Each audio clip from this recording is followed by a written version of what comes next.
कई साल। Very good. तो अब इस उम्र से नीचे के लड़के और लड़कियों की अगर शादी हो जाती है उसको हम चाइल्ड मैरिज कहते हैं। समस्या है, लोगों का ध्यान इस तरफ नहीं जाया जाता है।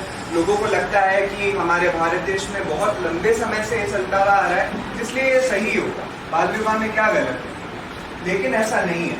हमारा ध्यान इस समस्या की तरफ जाना बहुत जरूरी है ताकि इस बाल शोषण के कारण मेरे एक दूर की रिश्तेदार थी, वो मुझे बहुत ही गलत तरीके से छूती थी। मुझे बिल्कुल अच्छा नहीं लगता था और वो मेरे को मारती पीटती थी। वो बोलती थी अगर तुमने किसी को बताया तो तुम्हें और मारूंगी। मेरे को रात भर नींद नहीं आती थी। उसके कारण मेरी पढ़ाई बहुत ज्यादा इफेक्ट हुई। मैं पढ़ाई में बहुत ज्यादा टॉपर हुआ करता था, टॉपर से बिल्कुल नीचे आ गया। रात में नींद नहीं आ रही है, उसके कारण मैं डिप्रेशन का शिकार हुआ। फिर मैं किसी को बता भी नहीं सकता था, मेरे को डर था कि मैं क्या करूं। फिर हमारे ही स्कूल में ऐसे जैसे आज हम लोग आपके स्कूल में आए हैं, लीगल एड सेल वाले आए, उनकी कहते हैं उन्होंने समझाया कि आपका कैसे शोषण होता है। फिर मैंने उनको अपनी समस्या बताई। फिर मेरा करीबन 2-3 महीने काउंसलिंग सेशन चला, तब जाके मैं इससे उभर पाया और अब मैं इधर पे कानून की पढ़ाई कर रहा हूँ। अब मेरे को महसूस हुआ कि मेरे को आपको अपनी जीवन की सच्ची कहानी बतानी चाहिए, जिससे कि आपको आगे चल के कभी ये शोषण का शिकार ना होना पड़े। Thank you.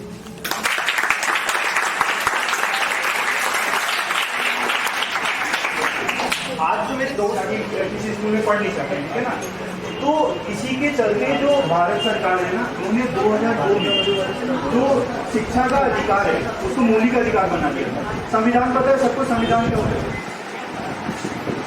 Constitution of India.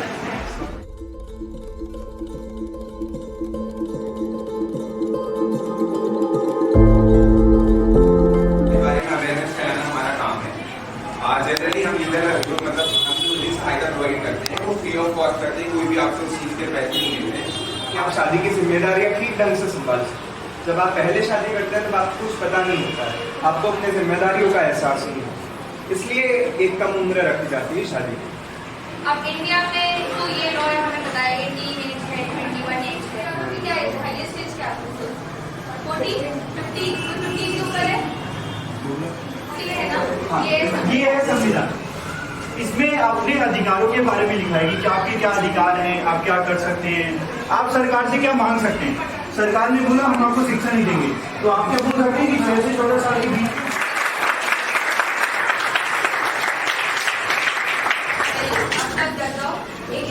कुछ इम्पोर्टेंट बात है जो आप समझो। किसी का मन था आनंदी बना था, किसी को क्यों नहीं बना था? बाल विवाह के साथ क्या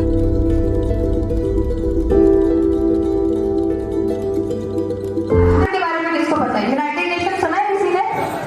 तो अब उसने एक सर्वे कराया था जिसमें ये प्रूव होता है कि India alone is responsible for 1/3 of the marriages.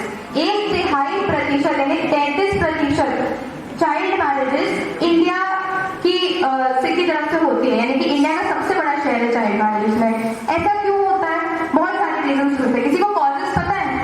आदर्श ने बताया कि पुरुष प्रधान समाज है। इसके अलावा किसी के पास कोई और रीजन? किसी को लगता है कि किसी को कुछ पता है इस बारे में कि क्या रीजन हो सकता है, क्यों होती है चाइल्ड मैरिज? लड़कियों को बोझ समझते हो शायद इसलिए। Very good, clap for him please. लड़कियों को बोझ समझते हैं। डाउरी सिस्टम के बारे में सबको पता होगा, दहेज प्रथा। हाँ, तो दहेज प्रथा होती है, इसके चक्कर में लड़कियों को बोझ समझा जाता है। ये नहीं समझा जाता कि जो शिक्षा के लिए वो पैसा अभी इन्वेस्ट करेंगे, अगर हम इसे टोटली पैसे के पॉइंट ऑफ व्यू से भी देखें तो वो बाद में जाके उन्हीं की जिंदगी को सुधारेगा। ये नहीं समझा जाता, बल्कि ये समझा जाता है कि हमें बाद में तो दहेज देनी है, तो अभी हम शिक्षा में पैसा बर्बाद क्यों करें। तो इसीलिए लड़कियों के ऊपर इसका प्रभाव बहुत बुरा होता है और उनकी बहुत जल्दी शादी हो जाती है। चलिए, ये एक रीजन हो गया। किसी और को कुछ पता है? Any other reason? ये याद रखना, जो आंसर देगा उसको उसके साथ उसके अलग से एंड में आप फोटो खींचेंगे। Anybody who would like to answer from the boys? Adarsh? Okay, it's fine. So the next reason is illiteracy. लोग पढ़ाई लिखाई नहीं कर पाते। अब आप सब कर पाते? 1 0 9 8 10 9 8 ये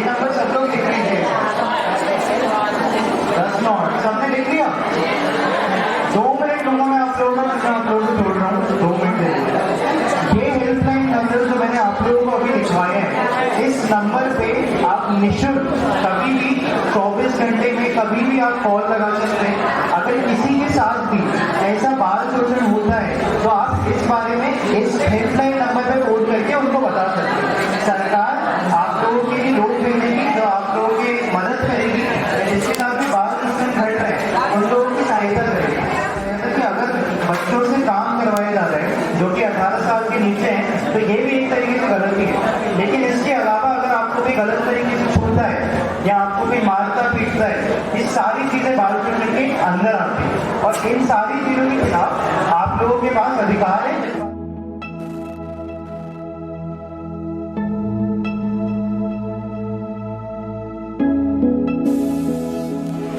हम अध्यापिकाएं हैं धर्मशास्त्र विधि विश्वविद्यालय में, और मैं यहाँ पर समस्त अध्यापिकाओं को, बच्चों को बहुत बहुत धन्यवाद देना चाहूंगी कि आप लोग यहाँ आए और बच्चों को आप लोग ने इनको सुना अच्छे से, और मैं ये उम्मीद करती हूँ कि आपने कुछ समझा भी होगा। ये समझा होगा कि बाल विवाह की प्रथा क्यों गलत है और क्यों हमें इसे बढ़ावा नहीं देना चाहिए, शिक्षा क्यों जरूरी है हमारे लिए और क्यों हमें पढ़ाई कभी भी बीच में नहीं रोक देनी चाहिए, और किसी भी प्रकार का शारीरिक शोषण या यौन शोषण, लड़का चाहे लड़की, क्यों गलत है, एक अपराध है हमारे देश में, ऐसा घिनौना अपराध जिसको हमें कभी भी बढ़ावा नहीं देना चाहिए। इसके अलावा ये जो चाइल्ड हेल्पलाइन नंबर दी गई है 1098, ये बहुत जरूरी है। चाहे आपके घर वाले आपको परेशान कर रहे हो, आपकी जबरदस्ती शादी करा रहे हो, कोई आपको पढ़ने से रोक रहा है या फिर आपको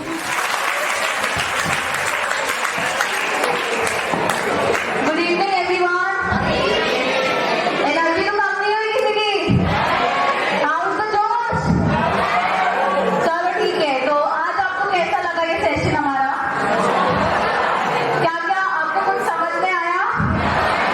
कुछ पता चला आप लोग के हक क्या है, आपके राइट्स के बारे में? चलिए ठीक है, तो मैं अदिति धर्मशास्त्र नेशनल लॉ यूनिवर्सिटी की ओर से आप सभी को बहुत बहुत धन्यवाद कहना चाहूंगी कि आप लोग ने हमको यह सुनहरा अवसर प्राप्त करवाया। आप लोग यहाँ बैठे हमें सुने।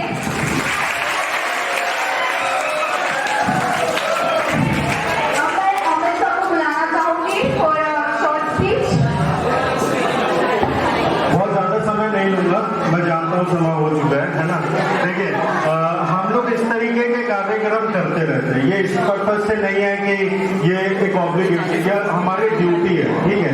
तो अगली बार हम लोग आएंगे और आप लोग इसी एनर्जी के साथ हमें मिलेंगे, ठीक है। हम लोग इस बात का आशा करते हैं ना।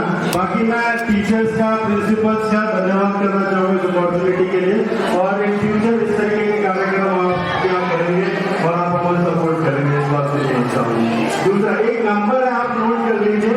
किसी भी तरीके की विधिक सहायता चाहिए होगी तो आप धर्मशास्त्र नेशनल लॉ यूनिवर्सिटी, धर्मशास्त्र national law university wrench road पर है, ठीक है।